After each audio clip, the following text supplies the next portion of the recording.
நமஸ்காரம். 1000 நாமங்கள் 1000 கதைகள் 325வது திருநாமம் அபாம் நிதையே நமக.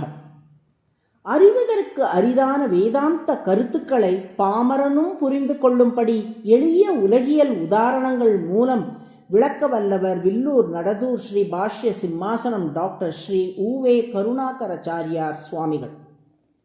ஒரு முறை கருணாகராச்சாரியார் சுவாமிகளிடம் ஒரு சீடர், சுவாமி, நமக்குள் இறைவன் இருக்கிறான் என்று நீங்கள் சொல்லுகிறீர்கள், நம்மை இறைவன் தாங்குகிறான் என்றும் சொல்லுகிறீர்கள், இதை எப்படி புரிந்து கொள்வது என்று கேட்டார். கருணாகராச்சாரியார் சுவாமிகள், இதை புரிந்து கொள்வதில் உனக்கென்ன கஷ்டம் என்று கேட்டார். அதற்கு அந்த சீடர், இல்லை சுவாமி, வெளியே இருக்கும் பொருள் தானே உள்ளே இருக்கும் பொருளை தாங்க முடியும். ஒரு பெட்டிக்குள் நகையை வைத்தால் பெட்டித்தானே நகையை தாங்குகிறது. ஒரு பைக்குள்ளே புத்தகத்தை வைத்தால் பைத்தானே புத்தகத்தை தாங்குகிறது. நமக்குள் இறைவன் இருக்கிறான் என்றால் நாம் இறைவனை தாங்குகிறோம் என்று தானே அர்த்தம்.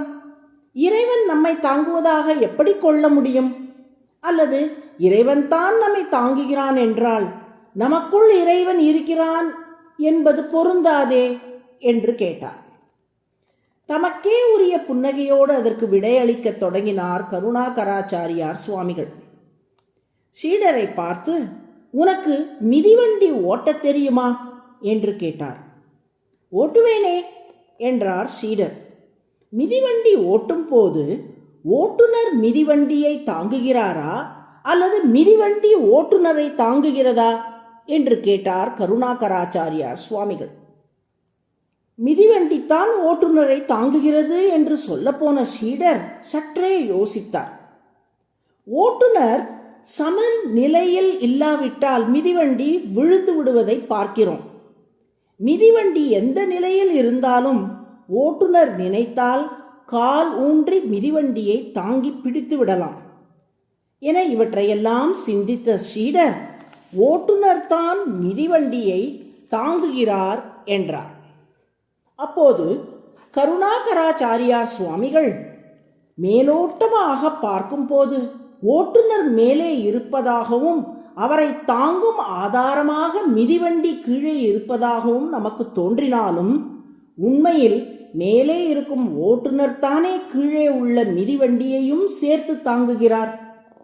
அதுபோலத்தான் நமக்குள்ளே இருக்கும் இறைவன் ஓட்டுநரை போல, நாம் மிதிவண்டியை போல.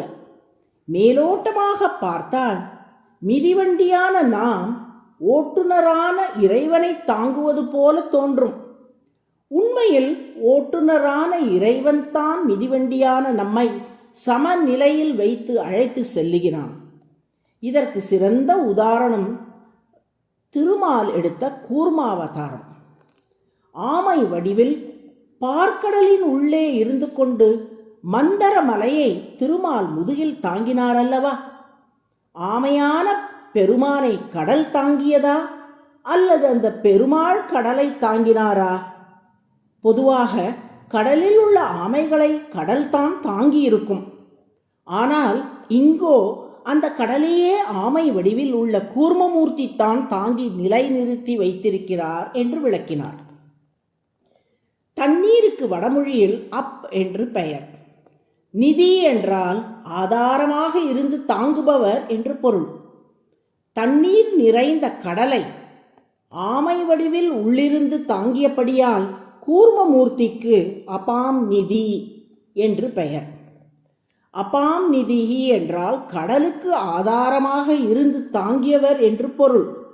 அதுவே சஹஸ்ரநாமத்தின் 325வது திருநாமம்.